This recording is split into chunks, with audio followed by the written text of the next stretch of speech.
Hello friends, আবেদন hub YouTube চ্যানেলে আপনাদের সকলকে স্বাগত। বন্ধুরা, তোমাদের মধ্যে যাদের ফার্স্ট জেনারেশন কাস্ট সার্টিফিকেট আছে তাদের জন্য একটি গুরুত্বপূর্ণ আপডেট, তাই ভিডিওটা একদম স্ক্রোল করবে না। আমার পাশের বাড়ির একটা দাদা রিভেরিফিকেশনের জন্য বিডিও অফিস যাচ্ছিল আপনাদের প্রশ্নের উত্তর খুঁজতে। আমি সেই দাদার বাইকে বিডিও অফিসে আজ গিয়েছিলাম।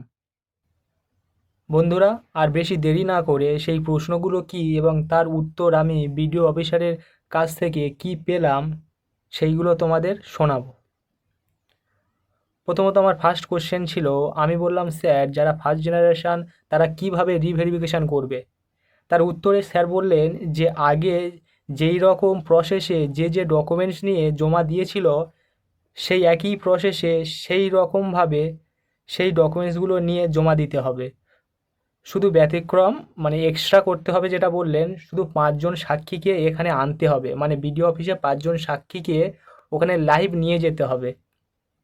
সেটা আমাদের ভিডিওতে বললো। আপনাদের যে যার ভিডিওতে একটু খোঁজ নিয়ে দেখবেন সেখানে কি সে এই একই প্রসেস চলছে, ৫ জনকে নিয়ে যেতে হচ্ছে লাইভ। আমাদের ভিডিওতে ৫ জনকে নিয়ে যেতে হবে বললে রিভেরিফিকেশনের জন্য।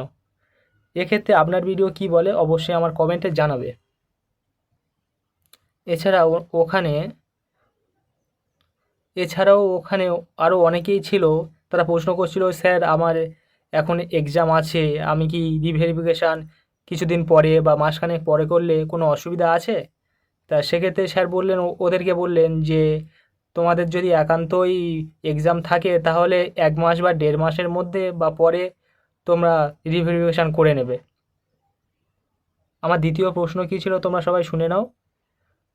আমি বললাম স্যার আমি যে ব্যক্তির রেফারেন্স সার্টিফিকেট নিয়ে আমার নিজের কাস্ট সার্টিফিকেট বানিয়েছিলাম সে ব্যক্তি এখানে থাকে না, সেক্ষেত্রে আমি কী করব?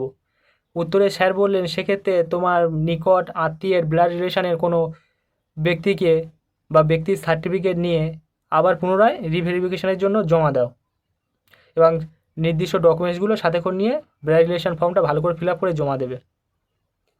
আমার ৩ নম্বর প্রশ্ন কী ছিল তোমরা সব শুনে নাও। আমি বললাম স্যার আমার ভাই আমার থেকে কাস্ট সার্টিফিকেট বানিয়েছিল এবং আমার সার্টিফিকেট ২০১৪ সালে ইস্যু করা হয়েছিল, সেক্ষেত্রে আমার ভাই কাস্ট সার্টিফিকেট নিয়ে জমা দেবে। স্যার বললেন সেক্ষেত্রে তোমার ভাই তোমার সার্টিফিকেট নিয়ে জমা দিতে পারবে না, সেক্ষেত্রে তোমার ভাই তোমাদের ফ্যামিলির মধ্যে বা পাড়ার কোনো নিকট আত্মীয়ের মধ্যে ২০১১ সালের আগের সার্টিফিকেট রেফারেন্স নিয়ে সেই ডকুমেন্টসগুলো নিয়ে জমা দিতে হবে। এবং বন্ধুরা বলে রাখি আমার ৪ নম্বর কোশ্চেন কী ছিল। আমি বললাম স্যার আমার দিদি বিয়ের আগে কাস্ট সার্টিফিকেট বানিয়েছিল, সেক্ষেত্রে আমার দিদি কি শ্বশুরবাড়ির ভিডিওতে রিভেরিফিকেশান করবে নাকি এখানে এসে রিভেরিফিকেশান করতে হবে? স্যার বললেন যে যে ভিডিওর সার্টিফিকেট সেই ভিডিওতেই এসে করতে হবে। তো বন্ধুরা এখানে আমি বলে রাখি কোশ্চেনে যে দিদি ও ভাই আমি বলেছি সেটা আমি বানিয়ে বলেছি। যদি আমি শুধু প্রশ্নগুলি করতাম তাহলে স্যার হয়তো অতটা অ্যাটেনশান দিত না বা উত্তর দিতে হয়তো গড়িমসি করতো। তাই আমি এই রকমভাবে কোশ্চেনগুলো স্যারকে করেছিলাম যাতে স্যার বুঝতে না পারে। তো বন্ধুরা শুধুমাত্র আপনাদের প্রশ্নের উত্তর খুঁজতে আমি ভিডিওতে গেছিলাম যাতে আপনাদের কাছে আমি সঠিক তথ্য দিতে পারি। তাই বন্ধুরা আমার এই চ্যানেলটিকে সবাই সাপোর্ট করে সাবস্ক্রাইব করে দেবেন এবং পাশে থাকা বেল আইকনটি অন করে রাখবেন এবং ভিডিওটি যদি তোমাদের পছন্দ হয় তাহলে একটি লাইক দিয়ে যাবেন।